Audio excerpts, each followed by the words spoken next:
Hey everyone, welcome back.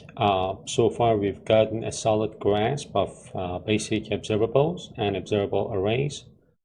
Today we're going to introduce a new tool that's a real game changer, computed observables.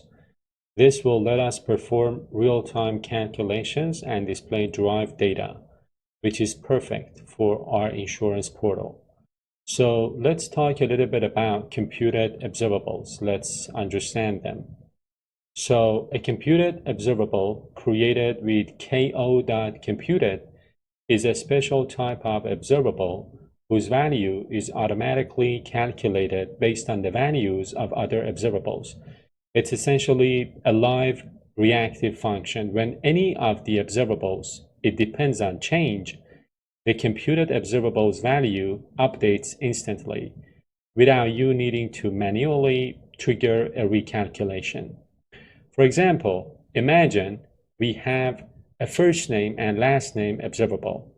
We can create a full name computed observable that automatically combines them. Take a peek at the code. So this means that if you change self.firstname or self.lastname, self.fullname will update all on its own. This is a powerful concept that lets us handle calculations and derive data with ease. Now let's continue. For our insurance application, we are going to add some new functionality to our policy listing page from the last episode. We'll add 3 powerful computed observables. Total premiums, so it's a simple sum of all premiums across all policies. Filtered premium, a dynamic sum of premiums based on a user-typed filter like auto or health. Last but not least, premium with tax. So a calculation that adds up a 10% insurance tax to the total premium. Now let's jump into the code and make this happen. First off, the controller action method. Again, good news because we don't need to make any changes to our insurance controller.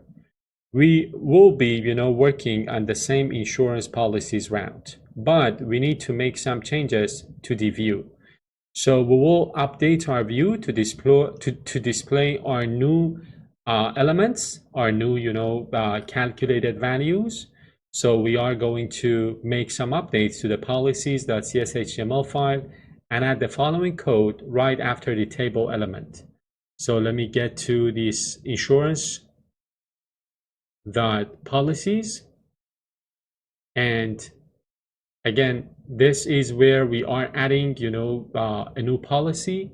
And I am going to add the update here.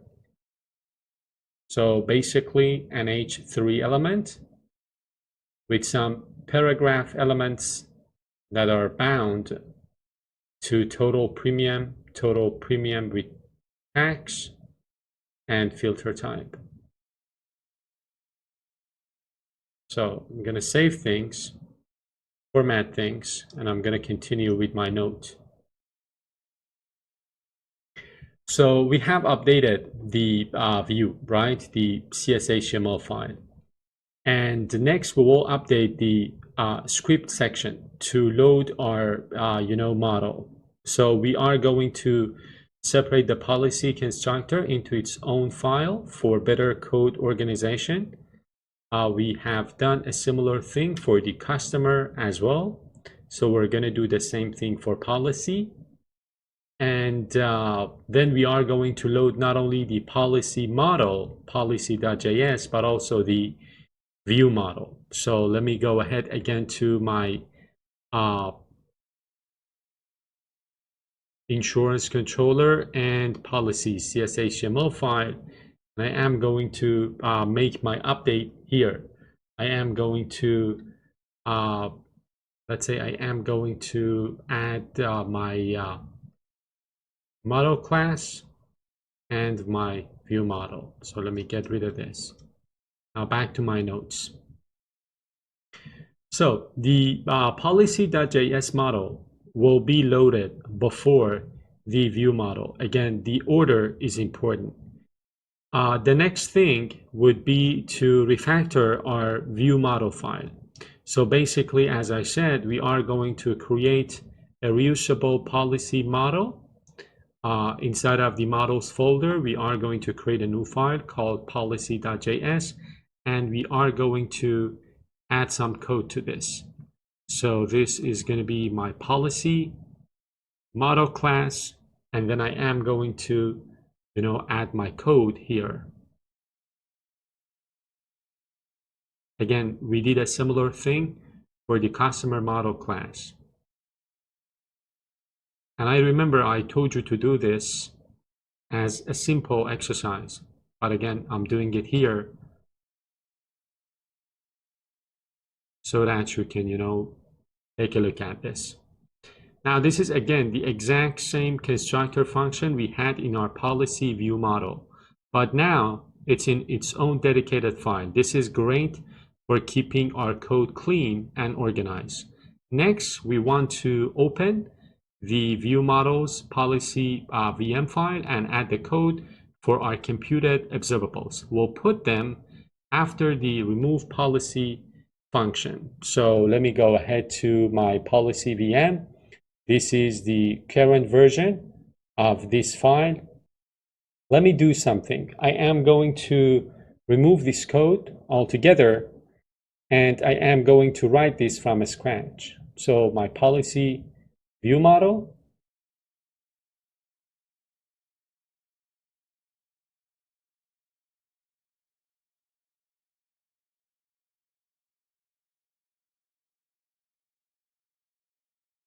and then my inputs, my add policy method,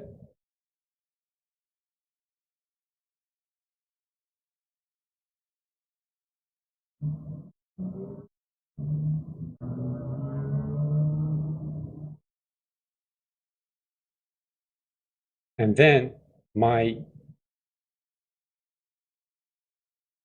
reset logic, the remove policy function, and that's it. Now, the next step for us would be to add our computed, observables. So the topic of this episode, our computed, observables are going to be right after the remove policy.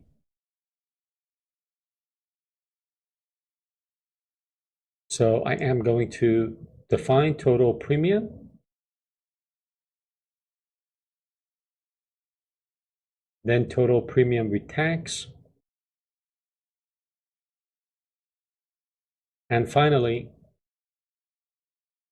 filtered premium, which is another computed observable.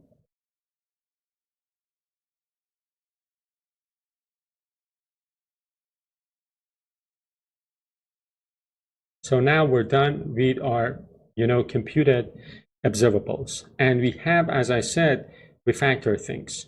Let me talk a little bit about these, about the three, computed observables that we have defined. First, let me talk about the total premium. So this computed observable depends on the self.policies observable array. Basically, we're, iterating through each policy in the array and summing up its premium. KnockoutJS is smart enough to know that if you add, remove, or change any premium in the policies array, this total premium computed observable value needs to be recalculated. The next one is total premium with tax. So this one is even simpler. It depends on the self.total premium. We just take the total premium, multiply it by 1.1 to add, a 10% tax and return the result. Because total premium with tax relies on another computed observable, it automatically updates whenever its dependency changes. And the last one is filtered premium, this one. So this is again a great example of a computed observable with multiple dependencies. It depends on both our self.policies array and our new self.filter type observable. We check if the policy type includes the text from our filter input field, and if it does, we add its premium to the sum. The magic here is that as you type in the filter input field, filtered premium will update instantly to show you the new total. Now let's test things, right? Let's run the application and see if it works. So the application is running now. Let's navigate to the policies page. As you can see, the total premium and total premium with tax are already calculated based on the two policies that we have here.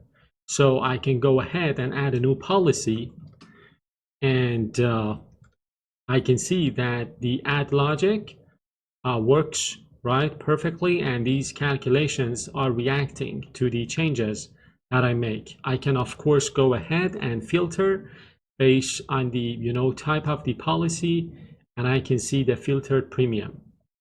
And if I go ahead and add another auto premium in there, I can see that the filtered premium again is showing only the auto premiums here.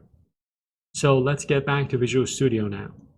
We saw how Knockout automatically tracks these dependencies, so we don't have to manually trigger updates. We implemented computed observables to handle totals, taxes, and filtering, which are common business rules in our insurance application.